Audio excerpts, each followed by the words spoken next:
picks o yung mga pwedeng agawin. Makikita naman natin yan mamaya. No? Sa ngayon ay welcome muna natin ang mga manlalaro at pati na rin ang mga nanonood ng MPL Philippines from all across the nation. Welcome to game number 2, drafting phase. This time, it's TLPH on the blue side, red side para sa Onyx Philippines. At katulad na lamang ng sinabi mo, Coach Dexter, tinanggal na ni Coach Wynat yung Matilda pinakauna pa lang. 90% daw eh.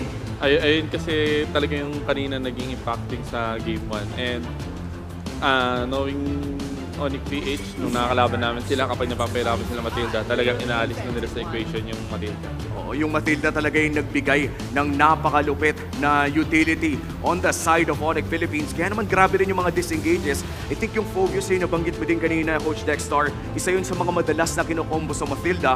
Viable pa rin ba na kumuha ng, let's say, maagang focus either side dito kung hindi open yung Matilda this time? Tingin ko sa team ng TLPH, yung Phobius, maaaring mapick, pero baka sa second phase na or maaaring i-pick nila para ma-prevent lang nila na mag-pick ng Ling yung Team Onyx. Oh, and in terms of the Lucas na hindi natin nakita kanina, it was banned early on. Parang hindi pinapansin ni Coach RC and ni Coach Wynat. Is there something na kailangan natin abangan? Siguro ngayon may chance na mag-Lucas yung Onyx, pero given sa first pick kasi kailangan kung pipick ka ng Lucas, kailangan ma-set up mo siya. Kailangan na kunin mo rin yung Valentina na hero. Kasi alam naman ng mga team ngayon na direct counter ni Valentina si Lucas. Oh, normally kasi naging household siya. So parang tingin pa siya kay Coach Wynat. Pag kinuha niya agad dito, or pag hindi niya kinuha red side, pwede dito lumabas sa blue side naman. Yung combo na yon. So with the pag-usbong din ng back siya, parang panagkaroon ka ng back siya, tapos makuha mo yung Lucas Valentina at hindi makuha dito ng Onyx. Kaya pinag-iisipan maigi nila Coach Wynat kung ano yung kukuhanin. May chance na Kalia siguro yung iba nila. Or Harip? Ay! Pero Kimi ang tinanggal dito ni Coach Wynat. Binanggit mo yung Kalea. Isa yun sa mga madalas nating nakikitang pina-first pick, Coach Dexter. ititrade nila siguro yung Harit doon sa Kalia, given na si Harit is maganda talaga i-purify against sa Kalea. Oo. Let's see kung yun nga ba yung gagawin. And I think in terms of the Harit Mastery naman, isa na si Kendra sa masasabi talaga nating Harit Gods bukod kay Oheb at sa mga Actually, napakadami nating mga pareho gold leaders. sila. Pero ayan na, Kalea first pick. Usually, Coach Dex, ano ba yung nire-reply? Harit plus, ano yung iladagdag? Maaaring isang flex hero, I think back siya, Harit Badang, Harit Gatot. Hindi ko. Pwede yung mga ganon. Ayan na yung sinabi Harit. So, utility or yung mga flex heroes na nga yung possibly na secure. Not unless kumuha sila. Pero I doubt na magsisecure agad sila dito na ng jungle kasi hindi pa nire-reveal. So, back siya nga. Wow. Parang ito na yung fix natin pagdating sa red side, no? Tapos, sasagot naman siguro tong ng Granger. And hindi ko alam kung maglalabas ng President si Carl. Uy, kahapon nata naglaro ng friend rin si Carl. Naging effective naman ito. Or pwede rin sila mag-Granger glue since impacting yung naging glue nung Grabe ng yung glue kanina ni TLPH. Kirk, no? Tapos, ito na yung nabanggit na Granger ni Coach Dexter. Is this going to be the Fredrin for Carl TC o yung glue na ibibigay kay Sanford? Locked in ata si Oheb ngayon Rekta sa kanya yung mga heroes. At saka nakaka-mesmerize to hear Coach na talagang nagda-draft with us. Di ba parang ako yung mismong na, wow, grabe, ganun pala yung mindset ng mga coaches. Third pick para dito sa side ng Onyx Philippines. At mukhang Luyi ang kanilang kukunin. We are about to enter the banning phase again, Coach Dexter. Naka-all-in na rin yung Onyx. Nilabas na nila yung pambato nila. Ito ba yung madalas na masasabi mo na killer instinct na ni Super Prince yung nagbibigay daan para sa Onyx Philippines? Knowing Super Prince, sobrang taas ng mako niya nung naririnig ko siya. And sa live niya, and yung Loy nagamit niya talaga na maayos para makontrol yung mapa. And now na meron ng magandang map control, sinabayan pa nga ng back siya na napakabilis umikot all around the map. We have our banning phase na muli. Naghahanap pa ng XP lane and potential mid laner ang side ng TLPH. Ano ba yung mga dapat tanggalin kung Onyx ka? Arlot, Parsa yan. Parsa, since wala pang mage yung team ng Magtatanggal na TLPH. sila dito, Coach, ng Eve? Or para sa Eve? Or parang hindi advisable na mag-ban pa ng Eve? Given sa hero ng Onyx and sa hero ng TLPH, yung Eve yata, parang wala siya masyadong i-connect na kailangan nila something burst, kaya tinanggal yung Parsa.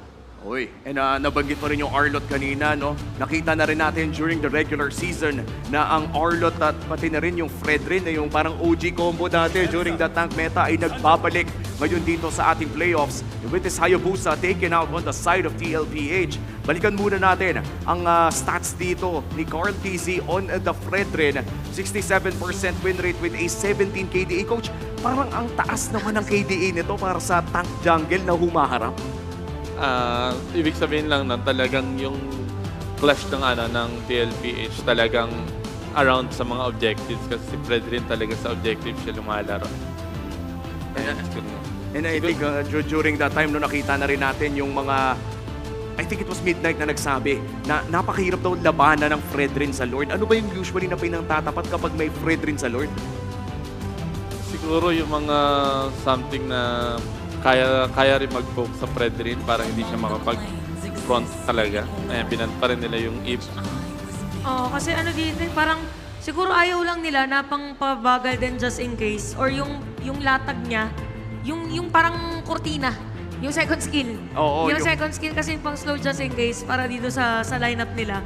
So ngayon, for TLPH naman, probably... Naalisan na nila si King Kong, pwedeng Ling or Lucas siguro. Or ina-assume na nilang jungle back siya si King Kong dito. Uy, ang tagal ko lang Or hindi yung Lancelot nakikita. na ginamit niya kanina.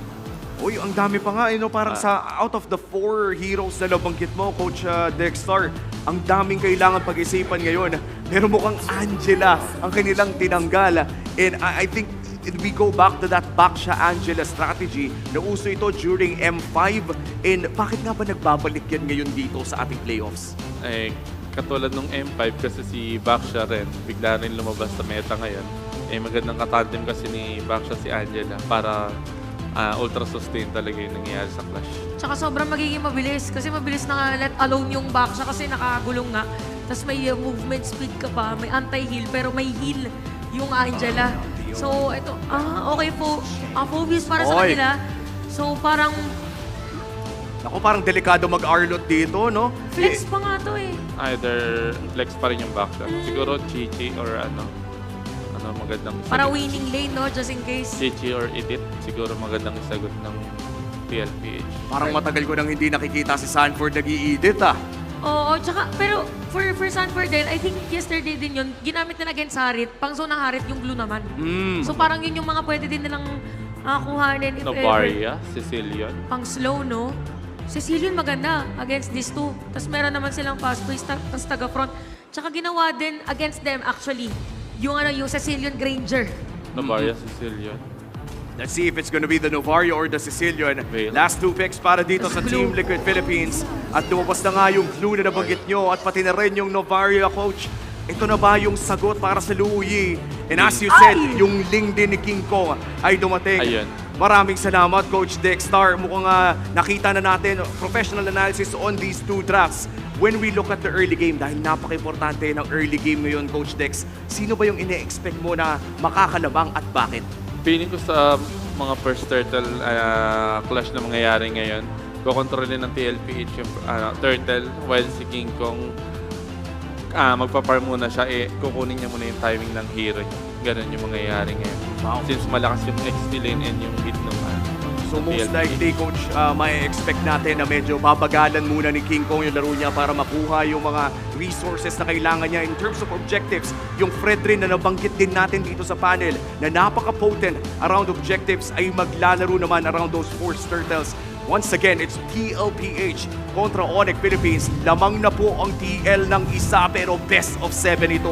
Mahaba pa ang kalbaryo at babalik tayo muli sa Land of Dawn. Magsisimula na ang game number 2. Punta na tayo sa ating mga casters. Mas lalong higting ang tensyon matapos ang unang laban na na-secure ng TLPH. Pasok muna tayo sa pangalawang laban ng ating Grand Finals na kung saan makakabawi nga ba ang Onyx Philippines. Alam mo, excited ako dito kasi for the longest time, parang 2 taon ata, Fredrin ang nangingibabot. Isa si Carlito sa mga talagang matitindi mag-Fredrin at ngayon ay hawak niya to. Oo, matagal niyang in-adjust yan nung nanalo sila ng M-Series, naka-utility jungle si Carl TZ. May Oo. konting Oo sakit nga. pa ng loob yun kasi sabi niya, gusto ko mag-assassin. Diba? At yung kanya namang katapat ngayon is going to be the Ling Assassin Jungle para kay King Kong. Let's talk about yung evolution nila as junglers Midnight. Nakilala natin even Carl TZ na ngayon ay tila ba ready to put his life online para lang gumana yung whole, sabihin natin, plan nila. Oo, nag-ano na yun, nagmamature na yung laro ni Carl TZ rito na hindi na siya yung, usually siya yung for protect one. Siya yung pinoprotektahan, Oo. makapag-farm lang, bubuhat ng late game. Ngayon, inaalay niya na, pinapasa niya na yung responsibilidad kay Oheb, todo protekta. Kanina si Carl TZ nung game number 1 sa Green Gen ni Oheb. This time, he is still gonna be able to do that with his signature Fredrin. Yeah, yung very important dito yung connection, pero ko-connect pa ang mga skills. Okay, revitalize gamit Episode Blade para dito kay King Kong. JP Boy pa rin! Oh my Andito, goodness! boy! Abot naman ni King Kong. Naku, medyo nagiging greedy si King Kong dito. Atras muna siya. Nag-dive pa doon. Medyo napakapit ako doon sa Yung paangat ng Fredrin, men, yung sundot. Yung nasundot. Yung sinundot paakyat. Carl, sundot muna siya ngayon. Diba, pinigilan niya yung attempt doon ng King Kong. At tama ka, Burrito, tila ba sobrang, sabihin natin, asim or lalim doon ni King Kong. Pero alam niya kung paano pipigilan yung kanyang sarili. Pero hindi ata mapipigilan kasi pumasok si Oh. Brusco. Ngayon naman, Latag. nailatag yung Asher Echo. Tatama yung Star Shotter. Pasok din si Carlito na yung mag-embrace shot. Mula kay Carlito, hinabot si Brusco. Makakapatay kagad. 1-for-1 na magiging palitan. Hindi pa tapos ito kasi si Kirk ay nasampahan din. Ngayon naman ay si Sanford ay ginikilid lamang and Sanji ang makakasecure ng kill. Sobrang daming control ng TLPH. Again, ganito. Yung usually pinampanalo nila, minsan hindi mo kailangan ng damage XP. Dalawang utility on the jungle in XP. Kasi yung mga damage dealers sila nanggagaling sa mid at nanggagaling sa gold. Kitang-kita mo kanina ang tagal patayin ng mga frontliners ng TLPH. Kumbaga, kailangan lang ng tamang timpla dito agaw. kay Sanji. Oo. Grabe, no? Kahit yung green camp natin dito, grabe yung pag-aay ng TL. Yeah. Ayaw bigyan ng farm si King Kong kasi ganun yung nararamdaman daw ni Carl TZ for the past 3 years. Pag jungle ako assassin, ganyan yung ginagawa sa akin eh. Oy, wait lang, may ginagawa din kay JP dito. Asher Echo, tinamaan yung dalawa. Brusco naman ngayon. Taunt is there para dito kay Carl TZ. Binabato-bato lamang ng planggana. Oh my goodness. Naagaw pa. Grabe naman yun. Focus lang si Carlito dito, ha? Locked in. Bawal siya makuhaan ng kahit ano, green, bawal makuha yung lito, bawal makuha yung turtle. Alam mo, marami ako nakikitang comments 5 araw na kapag retrihan daw malala, si Carl TZ talaga yung boto nila. Yeah. Ah. Kahit kahapon, di ba, with that, kahit nga si Sanji, balita ko na bigla nung sumama nga dun sa diversion play. Oo. Ay, Di ba? oo. Kumbaga, sa split-second decision ni Carl TZ, sobrang dami nung nabibigay niya na spasyo para sa Team Liquid. Oo, ang dami na na-inventong combo sa retry, no? Yung sundot retry, merong Tornros retry, yun, diversion, lakad retry. Bago na naman. Oo, ibang klase. Tapos may dash out pa siya, no? So, Oo. doon natin masasabi na sobrang taas ng kalibre ng paglalaro ni Carl TZ. Kahit ano pa ilagay mo, kahit utility pa yan, kahit assassin pa yan, na ano na pinatunayan na niya, no? Pinagtibay na ng panahon at oras itong sabihin na natin, mga roles na nilaruan na nga ni Carl TZ. Pero going back, no, yung main role or idea ba dito for Onyx is to, sabihin natin, somehow sumabay ba sa early game dito, Midnight? I think they just wanted to farm, pero sige, Kirk dito, Ay. napagtripan ni Sanford tsaka ni Carl. Double JP. Ngayon, 4 mula sa Team Liquid Philippines. Ang hirap labanan nito. Alam mo yung, if ikaw yung Onyx, yung kapag nahuli ka na ni Carl or ni Sanford, wala ka ng takbuhan, tapos hindi ka matulungan nila King Kong kasi si King Kong pag sumama dyan, anong gagawin ko dyan, pre? Oo nga. Ang kukunat eh. Kailangan din ng oras si King Kong. At tama ka doon, kumbaga no way out. Nagiging dead end, kumbaga yon, lalo na nga dito kay Kirk. Pero ngayon, it's going to be an ending na gusto ng TL. Another turtle para kay Carl TZ. Alam mo, nag-worry ako dito kasi sa ngayon hindi pa natin nakikita. May mini-game din. Mamaya nalalaroin ng Onyx Philippines dito kasi agawan ng purple buff ang ating i-expect. Lalo na sobrang brusco na itong mga to, di ba? Ganda nung ikot 5 minutes. This is perfect timing from TLPH. Pressure sa may bottom lane. May trade naman yung Onyx Aray. sa top. Napaka-din ako sinulubog na. Nagamit yung Purify. Kelra binitawan na rin yung kanyang Zaman Force para lang makatakas doon sa plano ng Team Liquid Philippines habang merong cross-map play na ginagawa din ng Onyx at nabasag din nila yun. Pero maganda yung pressure na dun sa bottom side, Midnight. You mentioned nga 5 minutes, ugali ito ng TLPH. Oo, talagang nandoon yung priority nila. Mabigyan ng spasyo si Ohe, baka pressure ng lane. Pero maganda yung pinili na trade ng Onyx Philippines. They had the lane, go to the top lane. Nakakuha sila ng tower dito against Sanford. So kahit paano, mitigated ng konti yung snowball habol ng TLPH. But so far, hindi pa naman tayo nakakita rin ng mga magandang diversion play dito from the Monster Mage himself. Mas expect natin ba yan on mid? Or pwede rin naman ngayon makipagsabayan ng Onyx? Feeling ko talaga, control muna ng mapa. Tama kayo, yung mid priority napakataas dito for both sides kasi dito manggagaling yung rotations. Pero mainit din yung dugo ng TLPH sa mid! Ayun na. Mid na? Sino hinuli? Okay, nagamit yung Purify kagad ni Super Prince. Ngayon naman yung nakasabaw ni Grab. Sanji at ang buko ng Team Liquid Philippines. Pero patas. Kaya lang si Obi nakuha ng kill. Ngayon si Carlito ay umaabante na naman. Lipat! Sa kasama si Sanford. Sila na Di nagiging purple. bros dito. JP Oheb ay nakasilip din. Wait lang, nakuha pa rin naman ni King Kuyo. Pero masyado ata malalim. Si Sanford under the base dive. Pero meron na ito diversion play na gagawin. Uy, naghahanap ng additional play pero si Philip kaagad. Grabe. Si Sanji, grab. Sabi niya kasi kung okay Louie, ganyan din yung gagawin ko. Pero kita mo yung importansya ng mid for these two teams, no? Napakaganda nung Sanji JP pero di pa tapos. Oh, yun Mid na. talaga importante. Grabe yung combo dito. Lapag-zaman for si Kelra. Pero alam niya na bitin pa yung kanilang damage. Revitalize ay nagamit at nabitawan na rin ni Brusco. Astral Echo ay mailalatag ni Sanji. Pero habang nangyayari pala yun, sinisimulan na ni Oheb at masisecure ng Team Liquid ang pagong. Importante yung mid lane, kaya doon din pumuro yung TLPH. Pero for King Kong, ito naman yung afford niya ngayon na gawin midnight. Trade lang talaga, hanap ng cross-map play, look for farm, play the perfect lane game na kung saan kapag ready ka lumaban, pwede ka mag-commit ng Tempest of Blades. Pero kapag walang magagawa dito yung Onyx Philippines, just opt to pressure the map, kumuha ka ng side lane, mag-farm ka para at least hindi ka nabe-behind ng farm versus the Fredrin. Yeah, and even yung idea na ilaban talaga yung purple buff doon ni King Kong is actually a great idea here para sa Onyx Philippines. Meaning for TLPH, ang pinaka-tricky dito is kung paano abutin mamaya si Sanji. Ay, oo nga, ang hirap nito Kung baga iniisip ko rin lang well, sapat naman yung kanilang crowd control dito midnight. Kaya naman nila, kumbaga they have the tools to deal with TLPH. Ang problema kasi dito, yung farm disparity, yung farm difference. Ayun Oo, pa. nag-e-enjoy si King Kong. Kanina pa siya nag-i-split push. Pero oy! Hoy, grabe ito na Hey! agad! Super Prince ay namatay! Napabilis sila. Sanford! Nagamit din. Masyado malalim natin si Sanford. Pero sa atin nakap! And this Nabuhay time pa! nakakuha si JP ng isa. At ang napitas, walang iba kundi si Brusco. King Pero Kong? si King Kong, andito na, lilinisan ng mga naganap. Nakakuha at nakapitas din itong Sigma Jungler. Di pa Di ka tapos, pa siya tamaan doon ng pokes mula kay Kirk? Sanji. Pero may bakbakan na naman. Naihatid kay Ohem. Wag ang baby Carl, cakes Carl, ko. Hashtag wag ang baby cakes ko. Grabe no, 3-4-2.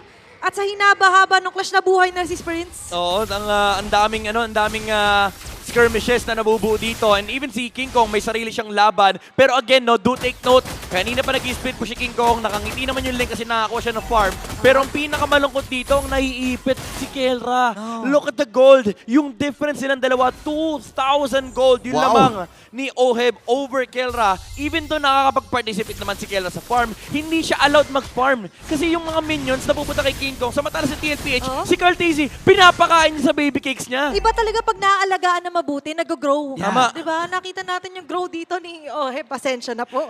Pero nakita natin for Oheb as well na kumbaga yung maturity nga sa laro ni Cartesi. Sabihin man natin lagi niyang hinahain yung sarili niya. But take note, hindi rin naman siya namamatay. Oo, kumbaga, tamang disiplina, tamang pagbibigay, and tamang paggampan dito sa kanyang responsibilidad. And syempre ngayon, for TLPH, Lord ang hinahanap nila dito para makuha nila yung mapa Yeah. muli. Ay. Naghahanap ng window dito si Kirk. Habang si Brusco naman, maganda yung box out ni Sanford. Kirk, doon sa pinakagilid. Ang bilis nito pero magdidesisyon nata Kelra, ang Super Kelra. Fam na ilaban. JP ang baba ng buhay. Papasok si King Kong dito. At si Oheb ang pinupunti rin at Tempest of Blade. Play ko naman nagamit. Pero inabutan pa rin. Ay, naku! Ni King Kong at ang Sigma Jungler ay nakadalawa. Sanford ngayon ay pinupulutan ng dalawa doon sa likuran.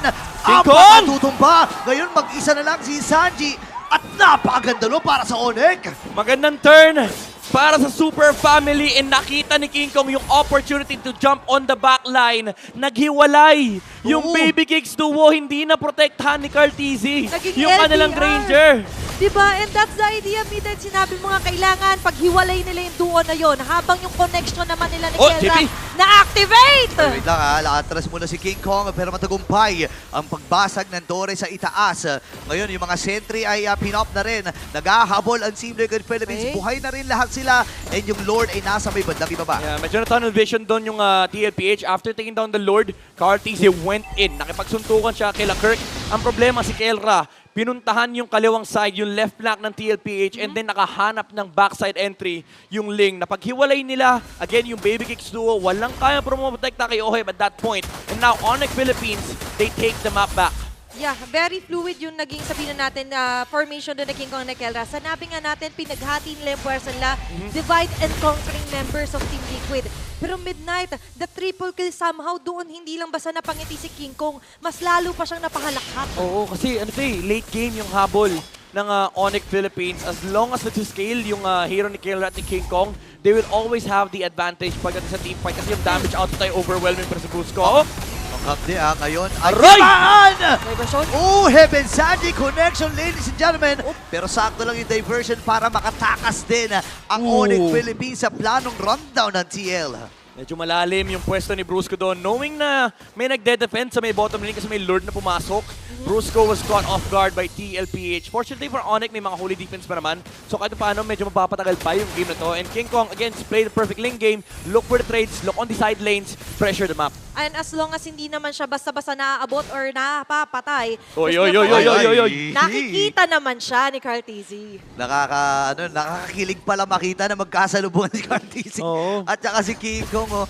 Tapos naka-utility si Carl, no? Parang, boy, kung ako yung link, gagawin ko rin yan. Diba? Alam ko saan ka magpa-farm, alam ko saan ka nakapwesto. And ano kasi, di ba, nakuha yung purple kanina. Sabi ni Carl, boy, may purple pa ako. Patayin niyo yung malaki, iwan niyo yung maliit, para walang purple buff si King Kong. Diba? And that's the idea talaga ngayon na nilalaban niya sa mind games ng TLPH dito yung Onyx.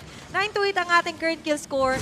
Around 2 clashes, pumantay yung pabor dito sa pagkabilang kupunan Midnight. Oo. Medyo nag-build si Carl ng Blade Armor. Just mitigate the physical damage galing dito kay King Kong and Kirk. Usually kasi yung mga binibili ng mga tank junglers no, is yung Assault Kiras. Para at least yung percentage-based damage ay bumababa. And even si Sanford naka-Blade Armor. But I think ang reason dito is, ito kasi yung pinakamataas na physical defense na makukuha nila ngayon. And then, susunod pa rito yung Assault Kiras. And all that they can muna para makadepensa talaga. It's all about surviving kasi sa dive na meron dito yung TLPH. Pero kung sa dive, kahit si Sanji, pasulong aglagi yung atake ng Novaria niya. Oh, wait lang. Speaking of atake, umaatake ang TL. 18k yung buhay Walang glue, ng Lord. Alam nila na walang glue. 4v5 ang magiging laban. Brusco at ang buong kubanan ng Onyx Philippines pumipwesto lamang dun sa right mid bush at nag-aabang. Tsaka tricky to kasi dahil butas nga yung top lane nila, Yep. laging may threat na pwede manggulo doon sila Super Pins. Doon magaling naman sa chase down yung Onyx. Yeah, pwede nilang patagalin to honestly kahit magdamag sila mag-Lord Dance kasi control ng Onyx Philippines yung side lane and yung Glue is always gonna be in charge of resetting that wave. Kaya mabilis yung response dito ng Onyx Philippines. They can force a 5v4 clash. Kaso wala yung glue dito. Pwede mag-dive ng Onyx. Nilatagyan siya Lumaban, lumaban! Uy, ang baba ng buhay ni Brusco ngayon si Cartesi. Ay, naku po! Nakakuha na ng Lord! Kaya ang namatay. Ito nga si Brusco. Diversion kagad pa atras. Successful ang plano ng Onyx Philippines. Nakunin ng Lord. Kita mo yung galit ni Cartesi. Alam nilang wala silang magagawa sa Lord. And nung nakita nila yung diversion parang kay Kirk, naghanap na siya ng potential next target kaso wala talaga silang nakuha. Yeah. Eh medyo kalungkutan yung nangyaring setup na yun for TLPH kasi alam nila medyo wala ka rin talaga magagawa eh. Kasi hawak ng Onyx Philippines yung side lane, hawak nila yung opposite lane ng Lord, and then nag-force ng 5v4 engagement dito yung Onyx so they had to back off habang kinuha ni Kelra and King Kong yung Lord. Ito yung kahirapan pag compromise yung pinakabase mo eh. Kanina nga, lagi natin binabanggit, mahihirapan din alone dito si Carl TZ kapag wala si Sanford. Pero ngayon, dedepensa muna ang Team Liquid. Onyx Philippines mamarcha, bandang gitna, pati yung baba, naka-flow yung minion wave. May Lord na dala-dala rin. Mabilis lang to para sa Team Liquid Philippines. Hindi na sinamahan ng Onyx dahil nga naman hindi sabay-sabay at hindi nagsabay-sabay yung mga minions na kasama nila doon. So parang ibinigay na libre para sa Onyx. Pero sila na may hawak ng lead. Nirelaxan lang siguro ng Onyx dito. They wanted to play it safe. Knowing na alam nila na sila yung late game. Nagsiscale yung mga hero sila. Tumataba si King Kong. They now have the lead. So there's no point on exerting any extra effort na pilitin pa samahan yung Lord. Kasi basag naman yung pupuntahan na lane ng Lord. Siguro ang iniisip nila dito is naghahanap sila ng yung matinong opening para either mabasag yung mid or force a 5v4 engagement kung saan magagamit nila yung split presence ng Ling para mapaghiwa-hiwalay nila yung TLPH. Tama rin naman. Also maintaining yung figure kasi nakakuha na sila ng lead dito. kanina nga binanggit natin, kanina shaky, pero ngayon hindi na shaky kasi dun sa pinaka-tumatangkin na damage, topping the church na dito, si Brusco at si Kirk. So Yeah. kaya na nila indahin, kailangan na lang nila ng oras at takuhan na ni King Kong din yun. Sobrang ilap din kasi ni King Kong. 4-0-1 na KDA para sa Ling na laging kasama sa team fight. Para bang ang hirap isipin kung paano nangyayari yon. Yeah. Pero ang Onyx Philippines, alam kasi nila kontrolado ang sitwasyon. Hindi nila kailangan isipin yung top lane. At ang importante lang para sa kanila ay humanap Yeah. ng mga paisa-isang trade. Kasi matitelegraph ng Onyx kung saan yung pwestuhan dito ng TLPH. They're always gonna be stuck inside their base knowing na may Luyi.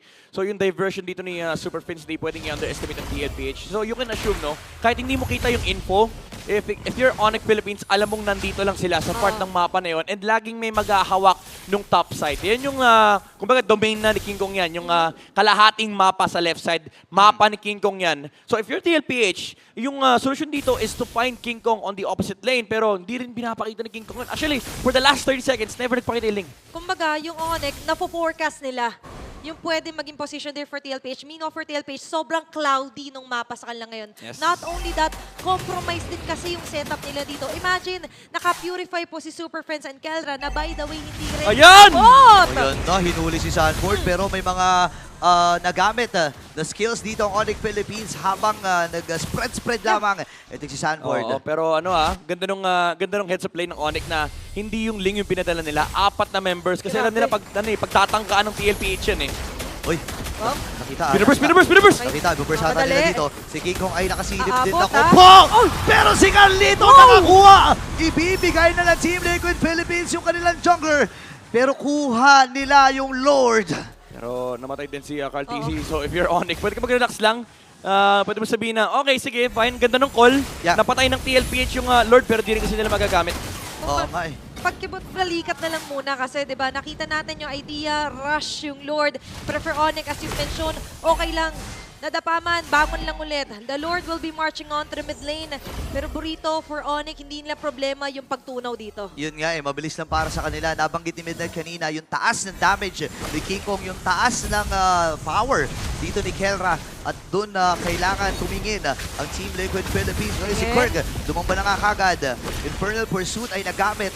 At ito yung sinasabi kong salubong. Talagang hindi na nila pinatawid doon sa river. Uy, sumanib. Wait lang, nakasanib. Medyo malalim ata si Sanford dito. Ganda yung May latag. pa siya. Brusco, sinasalo lang yung mga bala mula dito kay Ohem. Habang Sanford kinatinig kanyang buhay. King Kong at si Kelra ay sumisilip din. The KK connection. Napaparamdam na nila kung gaano kahabdi ang kanilang mga pokes. Naglambingan lang sila sa mid. Napatay pa rin naman yung Lord sa gitna. So another reset for these two teams. Wait for the next Lord. Ang kinaganda for Onyx Philippines is napatay nila si Carl TZ after the Team Liquid bursting down the Lord. Sobrang commendable na napakatapang ng TLPH na gumawa ng ganong play. Kasi technically 50-50 yun. Hindi nila nakita kung nasaan si King Kong. Yeah. Kasi ang ganda ng pwesto ni King Kong eh. Never siya nakita Yeah. ng TLPH for the entire setup ng slow push. Never nagpakita yung Ling up until that mid wave. Nung nagpakita yung Ling doon, siguro na telegraph nila magbabuff muna kaya nag-call dito yung TLPH ng burst. Pero again, hawak pa rin ng Onyx dito yung mapa. This is still their Lord to lose. Tsaka maganda na na-point mo ang tapang nila kasi imagine butas nga yung top lane nila. Any moment so, pwede ngang doon may King Kong na Oo nga bigla na lang tumapos ng laban. And as you mentioned, dahil nga sa gantong sitwasyon, lagi at lagi may humahatak sa multo na kailangan lang dumepensa. Yes. Siguro yun yung concept dito ng TLPH. Parang either way, mawawala yung Lord sa atin eh. So, just make a play. At least, di ba, you force the 50-50 kesa 0 to 100. Kasi for sure, yung Lord ay mahahawakan ng Onyx. So, this is TLPH always trying to look for plays na pwede nilang may pang-counter sa kung anumang setup na ginagawa ng Onyx. Again, super important nung top lane presence dito. At some point, may aakyat dyan from Onyx Philippines. Lagi at lagi yung threat na yan 100%. Diba Yeah. nakikita natin every game. Lalo nga meron silang Lugi. Yan yung number 1 threat nila ngayon. Pero aside from that, uulitin lang natin na King Kong very good on to ganda! finding hiding spots. Pero ito yung Huli. nakita sa hiding spot. Ang ganda, may CCTV. Bilang ng TLPH kung ilan yung aakyat dito from Onyx. Pero may diversion na. May diversion. Sa kaya lalapag yung diversion play na ito. Uy, doon pala sa mula. Ibaba, Mainit. wag maingay, wag maingay. Oo, bawal yung ginawa ng TLPH kanina. Kasi ngayon hawak ng Onyx yung Lord. Wala nang pake sa top lane. Sabi nung Onyx, Alam namin may threat din dyan sa top. So walang aakyat sa amin. Diba? Naramdaman and yung maganda nga yung idea na ganyan. Di ba basta padadaig dito ang TLPH? Pero as you mentioned, yung Lord talaga is high chance na Onyx ang makakuha na to. Pero pwedeng ilaban. Parehas walang gusto umakyat. Wala.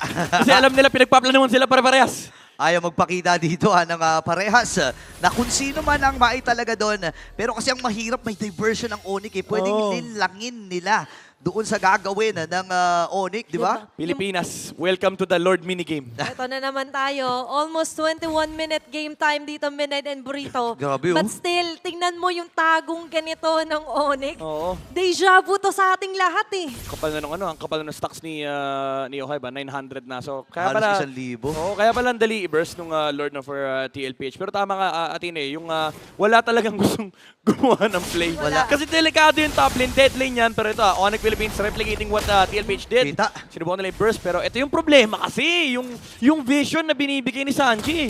Yun yung malaking bagay if ever hindi man nila lagi at lagi makikita sa King Kong pero enough na makita niya yung ibang member. Oy! Ay! Praise! Hindi nila nakita sa gilid si Kera at si Super Prince. Naman din nakakit si Owen ngayon. Naghahabol ang Onyx Philippines. Si King Kong ay sinisilip na kung sino magiging target. Si Carlito ata. That's Pwede mo sa play na gamit. Mamamatay si Carlito. Antonio Ginami Slam. Pang-control lang sana. Pero si Kera ay nagwawala na. Tatlo ang That's tutok it. pa.